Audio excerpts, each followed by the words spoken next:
নমস্কার বন্ধুরা, কথক কৌশিকের গল্পের আসরে আপনাদের স্বাগত। আশা করি আপনারা সবাই সুস্থ আছেন। বন্ধুরা, আজ আপনারা শুনবেন আমাদের প্রাণের লেখক বিভূতিভূষণ বন্দ্যোপাধ্যায় রচিত প্রত্নতত্ত্ব।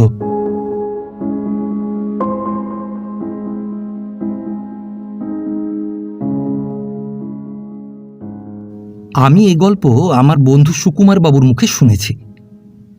ইতিহাস ও প্রত্নতত্ত্ব বিষয়ে যাঁরা কিছু আলোচনা করেছেন তাদের সকলেরই কাছে ডাক্তার সুকুমার সেনের নাম সুপরিচিত। ডাক্তার সেন অনেক দিন গভর্নমেন্ট প্রত্নতত্ত্ব বিভাগে দক্ষতার সঙ্গে কাজ করেছেন। পাটনা এক্সক্যাভেশনের সময় তিনি স্পুনার সাহেবের প্রধান সহকারী ছিলেন। মধ্যে দিন কতক তিনি ইন্ডিয়ান মিউজিয়ামের প্রত্নতত্ত্ব বিভাগের কিউরেটরও ছিলেন। বৌদ্ধ আইকনোগ্রাফিতেও তিনি সুপণ্ডিত। প্রাক গুপ্তযুগের মূর্তিশিল্প ও ভারতীয় মূর্তিশিল্পের ক্রমবিকাশ নামক তাঁর প্রসিদ্ধ বই দুখানা ছাড়া এশিয়াটিক সোসাইটির পত্রে এবং বহু দেশি সাময়িক পত্রিকায় এ বিষয়ে তিনি বহু প্রবন্ধ লিখেছেন। তাঁর পড়বার ঘরটায় নানা স্থানের ভাঙা পুরনো ইঁট, ভাঙা কাঠের তক্তি বসানো তুলট কাগজ ও তালপাতার পুঁথির স্তূপ এবং কালো পাথরের তৈরি দেবদেবীর মূর্তির ভিড়ে পা দেওয়ার স্থান ছিল না। এইসব মূর্তির শ্রেণীবিভাগ করতে তিনি অত্যন্ত পরিশ্রম করতেন। কোনো নতুন মূর্তি পেলে তিনি বেশ ভালো করে দেখতেন, তারপর টিকিট আঁটতেন, বৌদ্ধ মূর্তি তারা। দিন কতক পরে এই বর্ণনা তার মনঃপূত হতো না। তিনি আপন মনে বলতেন,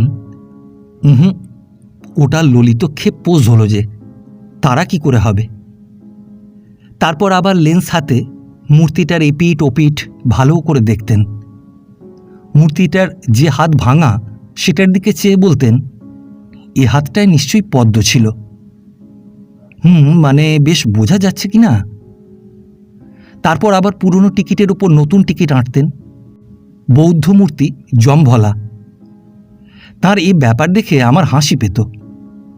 আমার চেয়েও বিজ্ঞ লোকে ঘাড় নেড়ে বলতো, হ্যাঁ ওসব চাকরিবাজি রে বাপু, চাকরিবাজি। নইলে কোথাকার পাটলিপুত্র কোথায় চলে গেল। ওরা আজ খোঁড়া ইট পাথর সাজিয়ে হুবহু বলে দিলেন এটা অশোকের নাট মন্দিরের গোড়া, ওটা অশোকের আস্তাবলের কোণ। দেখতে দেখতে এক প্রকাণ্ড রাজবাড়ি মাটির ভেতর থেকে গজিয়ে উঠল। চাকরি তো বজায় রাখা চাই, কিছু নয় রে বাপ ওসব চাকরিবাজি। তবে এসব কথার মূল্য বড়ই কম, কারণ জ্ঞান বিজ্ঞানের সঙ্গে আমার ও এইসব বিজ্ঞ লোকের চিরদিন ভাসুর ভাদ্রবউ সম্পর্ক। সেদিন দুপুরবেলা ডাক্তার সেন যখন তার নিজের লাইব্রেরিতে সেন রাজাদের শাসনকাল নিয়ে অত্যন্ত ব্যস্ত হয়ে রয়েছেন, আমি তখন একটা রাষ্ট্রবিপ্লবের মতো সেখানে গিয়ে হঠাৎ হাজির হলাম। আমাকে দেখে তিনি অত্যন্ত আনন্দিত হলেন। খানিকক্ষণ খোশ গল্প করে সেখানে সারাদিনের মানসিক পরিশ্রম দূর করতে বুঝলাম তিনি খুব ব্যগ্র হয়ে পড়েছেন। এ কথা সে কথার পর ডাক্তার সেন বললেন, এই চা নাই, একটা গল্প শোনো। এটা আমি কখনো কারুর কাছে বলিনি, তবে স্পুনার সাহেব কিছু কিছু শুনেছেন। বাইরে সেদিন খুব শীত পড়েছিল। দরজা বন্ধ করে সুকুমারবাবুর গল্প শুনবার জন্য বসলাম। চা এলো। চা খেতে খেতে সুকুমারবাবু তার গল্প বলতে লাগলেন। বিক্রমপুরের পুরনো ভিটের কথা বোধহয় কিছু কিছু শুনে থাকবে। এটা কতদিনের তা সেখানকার লোকে কেউ বলতে পারে না। অনেক দিন ধরে ঢিবিটা ওই রকমই দেখে আসছে। এটা কার বা কোন সময়ের তা তারা কিছুই বলতে পারে না। ঢাকা মিউজিয়াম থেকে সেবার ওই ঢিবিটা খোঁড়বার কথা উঠল। এর পূর্বে বরেন্দ্র অনুসন্ধান সমিতি ও ঢাকা সাহিত্য পরিষদ শাখা থেকে ওটা কয়েকবার খোঁড়বার প্রস্তাব হয়, কিন্তু টাকার জোগাড় করতে না পেরে তাঁরা পেছিয়ে যান। আমার কাছে যখন কথা উঠল তখন আমারও মত ছিল না, কারণ আমার মনে মনে ধারণা ছিল খরচ যা পড়বে তার তুলনায় আমাদের এমন বিশেষ কিছু পাবার আশা নেই। অবশেষে কিন্তু আমার আপত্তি টিকল না। ওটা খোঁড়বার জন্যে টাকা বরাদ্দ হলো। আমি বিশেষ অনুরোধে পড়ে তত্ত্বাবধানের ভার নিলাম। গিয়ে দেখলাম যে ঢিবিটা কাটতে হবে তার কাছে আর একটা ঠিক তেমনি ঢিবি আছে। এই ঢিবির কাছে একটা প্রকাণ্ড দিঘি আছে, তা প্রায় মজে এসেছে। ঢিবি দুটো খুব বড় বড়, ময়না কাঁটার বন আর বড় বড় আগাছায় পশ্চিম দিকের ঢিবিটার উপরের অংশ একেবারে দুর্গম। পূর্ব দিকের ঢিবিটা একটু ছোট, তার পেছনের ঢালু দিকটায় খানিকটা ফাঁকা ঘাসের জমি রয়েছে। স্থানটা কতকটা নির্জন। সাধারণত খনন কার্য আরম্ভ করবার সময় আমরা প্রথমটা প্ল্যান তৈরি করে নিয়ে কাজ আরম্ভ করি। তারপর কাজ এগিয়ে যাবার সঙ্গে সঙ্গে কতকটা আন্দাজে, কতকটা খুব ক্ষীণ সূত্র ধরে আমরা সেই প্ল্যান ক্রমে ক্রমে বদলে চলি। পাটনা এক্সক্যাভেশনের সময় এতে খুব কাজ হয়েছিল, কিন্তু ছোট দুটো গ্রাম্য ঢিবি খুঁড়ে তুলতে আমি এসব করবার আবশ্যক দেখলাম না। আমাদের সঙ্গে প্রত্নতত্ত্ব বিভাগের খনন কার্য চালিয়েছে এমন কোনো লোক ছিল না। তার কারণ এই যে ওটা খোঁড়া হচ্ছিল ঢাকা পিডব্লিউডি থেকে। এই ঢিবি দুটোর বড়টাকে ওখানকার লোকে বলে নাস্তিক পণ্ডিতের ভিটা, ও ছোটটাকে বলে টোলবাটির ভিটা। কারুর মতে এই নাস্তিক পণ্ডিত হলেন বৈষ্ণব ভক্তি শাস্ত্রকার বল্লভাচার্য। তিনি শেষ বয়সে বৈষ্ণব ধর্ম ত্যাগ করে শাঙ্কর বেদান্তের ভক্ত হয়ে পড়েছিলেন। এই জন্য দেশের লোকে তাঁর শিষ্যত্ব গ্রহণ করতে নারাজ হয়। কেউ কেউ বলেন বল্লভাচার্য বিক্রমপুরের ত্রিসীমানায়ও জন্মাননি। তাঁদের ওটা ষোড়শ শতাব্দীর প্রসিদ্ধ নৈয়ায়িক শ্রীকৃষ্ণ তর্কালঙ্কারের ভিটে। যাক সে কথা, আমি কিন্তু জানতে পেরেছি ওখানে কে বাস করতেন। আমি যা জানতে পেরেছি, পূর্বে কেউ তা আন্দাজ করেছিলেন, কিন্তু জোর করে কিছু বলতে পারেননি। আমি জোর করে বলতে পারি, কিন্তু বলিনি। কেন বলিনি আর কেমন করে আমি তা জানলাম সেইটিই বলবো। কিছুকাল ধরে ঢিবির ওপরকার বন কাটানো হলো। তারপর প্রকৃতপক্ষে খনন কার্য শুরু হলো। আমার সঙ্গে বন্ধু ঢাকা মিউজিয়ামের কবাবু ছিলেন। তিনি শুধু প্রত্নতত্ত্বজ্ঞ ছিলেন না, তিনি ছিলেন তার চেয়ে বেশি প্রত্নতত্ত্বগ্রস্ত। প্রধানত তাঁরই আগ্রহে ও উৎসাহে আমরা এই কাজে হাত দিই। দিনের পর দিন ঢিবি দুটোর সামনে একটা প্রকাণ্ড ঘোড়া নিম গাছের ছায়ায় ক্যাম্প চেয়ার পেতে আমরা তীর্থের কাকের মতো বসে থাকতাম। আমার বন্ধুর চোখ মুখের ভাব ও উৎসাহ দেখে আমার মনে হতো তিনি আশা করেন খুঁড়তে খুঁড়তে একটা পুরনো আমলের রাজবাড়িটারি বা একটা তালপাতায় লেখা আস্ত বাংলা ইতিহাসের পুঁথি, অভাবপক্ষে সেই অজ্ঞাত নাস্তিক পণ্ডিতের ফসিল শরীরটাই বা মাটির মধ্যে থেকে বেরিয়ে পড়ে। খুঁড়তে খুঁড়তে প্রথমে বেরুলো একটা মাটির ঘট। ওরকম গড়নের ঘট এখন আর বাংলায় কোনো জায়গায় তৈরি হয় কিনা জানি না। ঘটের গলার নিচে থেকে তলা পর্যন্ত কার্ভটি যে দিয়েছিল, সেই গ্রাম্য কুমোরটিকে আমি শ্রদ্ধা করি। ঘরটার মধ্যে প্রায় আধ ঘট কড়ি। হিন্দু রাজত্বে কেনা বেচার জন্য কড়ি ব্যবহার হতো তা জানো তো? কোন অতীত দিনে গৃহস্বামী ওই ভবিষ্যৎ দুর্দিনের ভয়ে কড়িগুলো সযত্নে ঘটে ভরে মাটির মধ্যে পুঁতে রেখে দিয়েছিলেন। সে ভবিষ্যৎ কতদিন হলো সুদূর অতীতে মিলিয়ে গিয়েছে। সঞ্চিত অর্থের আর প্রয়োজন হয়নি। ক্রমে ক্রমে আরো অনেক জিনিস বেরুতে লাগলো। আরো মাটির অনেক ভাঙা ঘট, কলসি, একখানা মূর্ছে ধরা লাল রঙের তলোয়ার, একটা প্রদীপ, ভাঙা ইটের কুঁচো, এবং সকলের শেষে বেরুল একটা কালো পাথরের দেবী মূর্তি। এই মূর্তিটিকে নিয়েই আমার গল্প, অতএব এইটি ভালো করে বলি। দেবী মূর্তিটা পাওয়া যায় টোলবাড়ির ভিটায়। মূর্তিটি রাজমহলের কালো পাথরের তৈরি, চকচকে পালিশ করা। বহুদিন মাটির তলায় থেকে সেই পালিশ যদিও নষ্ট হয়ে গিয়েছিল, কিন্তু মোটের ওপর তখনও যা ছিল তা খুব কম মূর্তিতেই আমি দেখেছি। মূর্তিটি সরস্বতী দেবী হলেও তাতে বৌদ্ধ ভাস্কর্যের কিছুটা প্রভাব আছে বলে মনে হয়েছিল। হাতে বীণা না থাকলেও দেবী না হয়ে দেবমূর্তি হলে তাকে মঞ্জুশ্রী মূর্তি বলে অনায়াসে ধরে নিয়ে যেতে পারত। মূর্তিটা যখন পরিষ্কার করে আমার সামনে আনা হলো, তখন তার দিকে চেয়েই আমি চেয়ার থেকে উঠে পড়লাম। অনেক মূর্তি গত 15 বৎসর ধরে পরীক্ষা করে আসছি, কিন্তু এ কি? বাটালির মুখে পাথর থেকে হাসি ফুটিয়ে তুলেছে কি করে? খানিকক্ষণ একদৃষ্টে মূর্তিটার দিকে চেয়ে রইলাম। আমি খুব কল্পনাপ্রবণ নই, কিন্তু সেদিন সেই নিস্তব্ধ দুপুরবেলায় পত্রবিরল ঘোড়া নিমগাছটার তলায় দাঁড়িয়ে আমার মনের মধ্যে কেমন গোলমাল হয়ে গেল।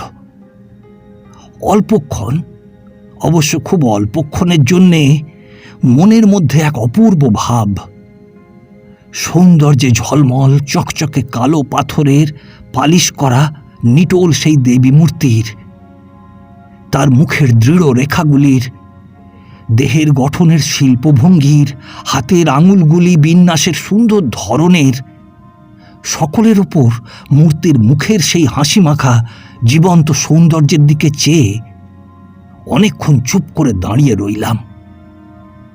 শিল্পের যে প্রভাব কালকে তুচ্ছ করে যুগে যুগে মানুষের প্রাণ স্পর্শ করছে, তার সঙ্গে সত্যিকার পরিচয় সেই আমার প্রথম হল। জয় হোক সেই অতীত যুগের অজ্ঞাতনামা শিল্পীর, জয় হোক তার মৃত্যুঞ্জয়ী প্রতিভার। তা মূর্তিটাকে বাড়ি নিয়ে এসে আমার লাইব্রেরিতে কাগজ চাপা ধ্যানী বুদ্ধের দলের মধ্যে তাকে রেখে দিলাম। রোজ সকালে উঠে দেখতাম দীর্ঘ ভ্রুরেখার নিচে বাঁশপাতার মতো টানা চোখ দুটোর কোণ হাসিতে যেন দিন দিন উজ্জ্বল হয়ে উঠছে। কয়েকদিন ধরে নানা কথা মনে হতে লাগলো। খুঁড়তে খুঁড়তে এমন কোনো জিনিস পাইনি যাতে মূর্তিটার বা ভিটার সময় নিরূপণ করতে পারি। তবে মূর্তিটি গুপ্তযুগের পরবর্তী সময়ের এবং পূর্ববঙ্গের শিল্পীর হাতে তৈরি, এটা আমি তার মাথার ওপর ওই ছাতার মতো চিহ্ন দেখে কতকটা আন্দাজ করতাম। পাথরের মূর্তির মাথার ওপর এই গোল ছাতার মতো চিহ্ন পূর্ববঙ্গের ভাস্কর্যের একটা রীতি, এ আমি অন্য অন্য মূর্তিতেও দেখেছি। সেদিন রবিবার সন্ধ্যাবেলাটা আমার এক প্রতিবেশী বন্ধুর সঙ্গে এক বাজি দাবা খেলে সকাল সকাল শুতে গেলাম। এইবার যে কথা বলবো সে কেবল তুমি বলেই তোমার কাছে বলছি, অপরের কাছে কথা বলতে আমার বাধে, কারণ তারা আমায় বিশ্বাস করবেন না। অনেক রাতে কি জানি কেন হঠাৎ ঘুম ভেঙে গেল। ঘরের মধ্যে কিসের অত্যন্ত সুগন্ধ পেলাম। ওই পূজার মন্দিরে যেমন ধূপ ধুনো, গুগ্গুল, ফুল, ঘি, চন্দন এই সব শুদ্ধ মিলে একটা স্নিগ্ধ সৌরভ পাওয়া যায়, এইটা ঠিক সেই ভাবের। এই সুগন্ধটা আমার নিদ্রালস মস্তিষ্কের মধ্যে গিয়ে আমায় কেমন একটা নেশায় অভিভূত করে ফেলল। রাত কটা হবে ঠিক জানি না, মাথার কাছে ঘড়িটা টিকটিক করছিল। হঠাৎ দেখলাম খাট থেকে কিছু দূরে ঘরের মেঝেই কে একজন দাঁড়িয়ে, তার মস্তক মুণ্ডিত, পরনে বৌদ্ধ পুরোহিতের মতো হলদে পরিচ্ছদ। মুখের হাতের অনাবৃত অংশের রং যেন সাদা আগুনের মতো জ্বলছে। বিস্মিত হয়ে জোর করে চোখ চাইতেই সেই মূর্তি কোথায় মিলিয়ে গেল। বিছানায় তাড়াতাড়ি উঠে বসলাম। ঘড়িতে দেখলাম রাত 2টো। ভালো করে চোখ মুছলাম। ঘরে কেউ কোথাও নেই। ভাবলাম, আরে গেল যা, রাত দুপুরের সময় যে দেখছি ছেলেবেলাকার সেই আবু বেন আধেম, মানে মে হিজ ট্রাইব ইনক্রিজ। খানিকক্ষণ বিছানায় বসে থাকবার পর ঠিক করে নিলাম ওটা ঘুমের ঘোরে কিরকম চোখের ধাঁধা দেখে থাকব। তারপর আবার শুয়ে পড়লাম। একটু পরে বেশ ঘুম এলো। কতক্ষণ পরে জানি না, আবার কি জানি কেন হঠাৎ ঘুম ভেঙে গেল। ঘুম ভাঙবার সঙ্গে সঙ্গে আবার সেই সুগন্ধটা পেলাম, আবার সেই নেশা। এবার নেশাটা যেন আমায় পূর্বের চেয়েও বেশি অভিভূত করে ফেললে। তারপরেই দেখি সেই মণ্ডিত মস্তক পীত বসন জ্যোতির্ময় বৌদ্ধ ভিক্ষু আমার খাটের অত্যন্ত কাছে দাঁড়িয়ে আমার দিকে চেয়ে আছেন। তারপর আরো কতকগুলো অদ্ভুত ব্যাপার খুব অল্প সময়ের মধ্যেই ঘটল। হঠাৎ আমার ঘরের দৃশ্যটা আমার চোখের সামনে থেকে মিলিয়ে গেল। দেখলাম এক বিস্তীর্ণ স্থান, কত বাড়ি, শ্বেতপাথরের বাঁধানো কত চত্বর, কত গম্বুজ, দেউল। অনেক মণ্ডিত মস্তক বৌদ্ধ ভিক্ষুর মতো পরিচ্ছদ পরা লোকেরা এদিক ওদিক যাতায়াত করছেন। অসংখ্য ছাত্র ঘরে ঘরে পাঠ নিরত। এক স্থানে অশোক বৃক্ষের ছায়ায় শ্বেতপাথরের বেদিতে একদল তরুণ যুবক পরিবৃত হয়ে বসে আমার পরিচিত সেই বৌদ্ধ ভিক্ষু। দেখে মনে হলো তিনি অধ্যাপনায় নিরত এবং যুবক মণ্ডলী তাঁর ছাত্র। অশোককুঞ্জের ঘন পল্লবের প্রান্তস্থিত রক্তপুষ্পগুচ্ছের পাপড়ি গুরু ও শিষ্যবর্গের মাথার উপর বর্ষিত হতে লাগল। দেখতে দেখতে সেই দৃশ্য মিলিয়ে গেল। আমার তন্দ্রালস কানের মধ্যে নানা বাজনার একটা সম্মিলিত সুর বেজে উঠল। এক বিরাট উৎসব সভা। উৎসব বেশে সজ্জিত নরনারীতে সভা ভরে ফেলেছে। সব যেন অজন্তার গুহার চিত্রিত নরনারীরা জীবন্ত হয়ে উঠে বেড়াচ্ছে। কোন প্রাচীন যুগের হাবভাব, পোশাক পরিচ্ছদ। সভার চারিধারে বর্ষা হাতে দীর্ঘদেহ সৈনিকেরা দাঁড়িয়ে। তেজস্বী যুদ্ধের ঘোড়াগুলো মূল্যবান সাজ পরে দাঁড়িয়ে দাঁড়িয়ে পা ঠুকছে। সভার মাঝখানে রক্তাম্বর পরনে চম্পক গৌরী কি এক মেয়ে। মেয়েটির সামনে দাঁড়িয়ে উজ্জ্বল ইস্পাতের বর্ম আঁটা এক যুবক। তার কোমরে ঝকঝকে ইস্পাতের খাপে বাঁকা তলোয়ার দুলছে। গলায় ফুলের মালা, মুখে বালকের মতো সরল সুকুমার হাসির রেখা। মেয়েটির নিটোল সুন্দর হাতটি ধরে যুবকের দৃঢ় পেশিবহুল হাতে যিনি স্থাপন করলেন, ভালো করে চেয়ে দেখলাম তিনি আমার রাতের বিশ্রামের ব্যাঘাতকারী সেই বৌদ্ধ ভিক্ষু। বায়োস্কোপের ছবির মতো বিবাহ সভা মিলিয়ে গেল। হঠাৎ আমার হাত পা যেন খুব ঠান্ডা হয়ে উঠল। শীতে দাঁতে দাঁত লাগতে লাগলো। পায়ের আঙুল যেন আড়ষ্ট হয়ে উঠল। চোখের সামনে এক বিস্তীর্ণ সাদা বরফের রাজ্য। ওপর থেকে বরফ পড়ছে, তুষার বাষ্পে চারিধার অস্পষ্ট। সামনে পেছনে সুউচ্চ পর্বতের চূড়া।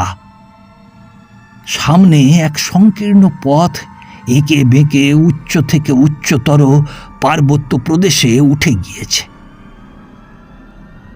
এক দীর্ঘদেহ ভিক্ষু সেই ভীষণ দুর্গম পথ বেয়ে ভীষণতর হিম বৃষ্টির মধ্যে দিয়ে মাতালের মতো টলতে টলতে পথ চলছেন। তার মাথা যেন ক্রমে নুয়ে বুকের উপর এসে পড়েছে, কিন্তু তবু তিনি না থেমে ক্রমাগত পথ চলছেন। বহু দূরের এক উত্তুঙ্গ তুষারমণ্ডিত পর্বতচূড়া কিসের আলোয় রক্তাভ হয়ে দৈত্যের হাতের মশালের মতো সেই বিশাল তুহিন রাজ্যের দূর প্রান্ত আলোকিত করে ধকধক করে জ্বলছে। তুষার বাষ্প ঘন থেকে ঘনতর হয়ে সমস্ত দৃশ্যটা ঢেকে ফেলল। তারপরই চোখের সামনে এই যে আমারই চিরপরিচিত বাংলাদেশের পাড়াগাঁ, খড়ের ঘরের পেছনে ছায়াগহন বাঁশবনে বিকাল নেমে আসছে। বঁইচি ঝোপে শালিক পাখির দল কিচকিচ করছে। কাঁঠাল তলায় কোনো গৃহস্থের গরু বাঁধা, মাটির ঘরের দাওয়ায় বসে এক তরুণ যুবক, তার সামনে আমার খুঁড়ে বার করা সেই দেবী মূর্তি। দেখে মনে হলো যুবকের অনেক দিনের স্বপ্ন ওই পাথরের মূর্তিতে সফল হয়েছে। বর্ষা সন্ধ্যার মেঘমেদুর আকাশের নিচে ঘন শ্যাম কেতকী পল্লবের মতো কালো ভাবগভীর চোখ দুটি মেলে সেই পাথরের মূর্তির মুখের দিকে এক দৃষ্টে চেয়ে আছে। হঠাৎ সেই দৃশ্যও মিলিয়ে গেল। দেখি আমি আমার ঘরে খাটেই শুয়ে আছি, পাশে সেই বৌদ্ধ ভিক্ষু।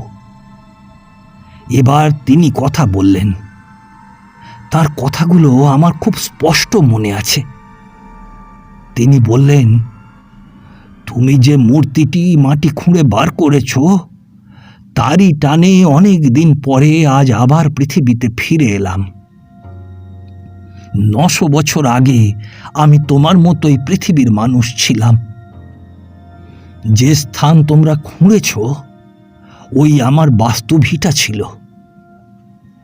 তুমি জ্ঞানচর্চায় সমস্ত জীবন যাপন করেছ, এই জন্যেই তোমার কাছে আসা আমার সম্ভব হয়েছে, এবং সেই জন্যেই আমি অত্যন্ত আনন্দের সঙ্গে আমার জীবনের কতকগুলি প্রধান প্রধান ঘটনা তোমাকে দেখালাম। আমি দীপঙ্কর শ্রীজ্ঞান। নয়পাল দেবের সময় আমি নালন্দা মহাবিহারের সংঘস্থবির ছিলাম। ভগবান তথাগতের অমৃতময়ী বাণীতে আমার মন মুগ্ধ হয়েছিল। সেজন্য দেশের হিন্দু সমাজে আমার জনপ্রিয়তা নষ্ট হয়। দেশের টোলের অধ্যাপনা ছেড়ে আমি নালন্দা যাই। বুদ্ধের নির্মল ধর্ম যখন তিব্বতে অনাচারগ্রস্ত হয়েছিল, তখন ভগবান শাক্যশ্রীর পরে আমি তিব্বত যাই সেই ধর্ম পুনরুদ্ধারের জন্য। আমার সময়কার এক গৌরবময় দিনের কথা আজও আমার বেশ স্মরণ হয়। আজ অনেক দিন পরে পৃথিবীতে বাংলায় ফিরে এসে সে কথা বেশি করে মনে পড়ছে। চেদিরাজ কর্ণ দিগ্বিজয় বার হয়ে দেশ জয় করতে করতে গৌড় মগধ বঙ্গের রাজা নয়পাল দেবের সঙ্গে যুদ্ধে হেরে গিয়ে যেদিন সন্ধি করলেন, আমি তখন নালন্দায় অধ্যাপক। মনে আছে, উৎসাহে সেদিন সারা রাত্রেই আমার নিদ্রা হয়নি। এই সন্ধির কিছুদিন পরেই কর্ণের কন্যা যৌবনশ্রীর সঙ্গে নয়পাল দেবের পুত্র তৃতীয় বিগ্রহপালের যে বিবাহ হয়, আমি সেই বিবাহের পুরোহিত ছিলাম। অল্প বয়সে আমি একজন গ্রাম্য শিল্পীর কাছে পাথরের মূর্তি গড়তে শিখি, এবং অবসর মতো আমি তার চর্চা রাখতাম। তারপর আমি যখন পিতামহের টোলে সারস্বত ব্যাকরণের ছাত্র, তখন সমস্ত শক্তি ও কল্পনা ব্যয় করে জ্ঞানের অধিষ্ঠাত্রী দেবীর এক মূর্তি গড়ি। মূর্তিটি আমার বড় প্রিয় ছিল। ওই মূর্তিটির টানেই অনেক দিন পরে আবার পৃথিবীতে ফিরে এলাম। দেশের লোকে আমায় নাস্তিক বলতো, কারণ আমি একই বৌদ্ধ ছিলাম, তার উপর সাধারণ ভাবের ধর্মবিশ্বাস আমার ছিল না। যে অরুণোচ্ছটা রক্ত হিমবান শৃঙ্গ জনহীন তুষার রাজ্যে আলোকিত করেছে বা তোমায় দেখিয়েছি, তা সত্যের রূপ। সাধারণ লোকের পক্ষে সে সত্য দূরদিগম্য। আমার কথা ধরি না, কারণ আমি নগণ্য, কিন্তু যে বিশাল সংগ্রাম আমাদের সময় সমস্ত ভারতবর্ষের জ্ঞানের আলো জ্বালিয়ে রেখেছিল, তার সমস্ত অধ্যাপকই সেই উচ্চ দার্শনিক সত্যতে চিরদিন লক্ষ্য রেখে চলেছিলেন। আমিও অনেক বিপদ মাথা পেতে নিয়ে সাধ্যমতো তাঁদের পদাঙ্ক অনুসরণ করেছিলাম। যেখানে এখন আছি সেখানে সেই সব যুগপূজ্য জ্ঞান তপস্বী আমার নিত্য সঙ্গী। তোমরাও অমৃতের পুত্র, সে লোক তোমাদের জন্যও নির্দিষ্ট আছে। অজ্ঞানতার বিরুদ্ধে তোমাদের অভিযান জয়যুক্ত হোক। বৌদ্ধ ভিক্ষু কোথায় মিলিয়ে গেলেন? কিসের শব্দে চমক ভেঙে গিয়ে দেখি ভোর হয়েছে। বাইরে বারান্দায় চাকরের ঝাঁটার শব্দ পাওয়া যাচ্ছে। ডাক্তার সেন গল্প শেষ করলেন। আমি জিজ্ঞাসা করলাম, মূর্তিটা কোথায়? ডাক্তার সেন বললেন, ঢাকা মিউজিয়ামে।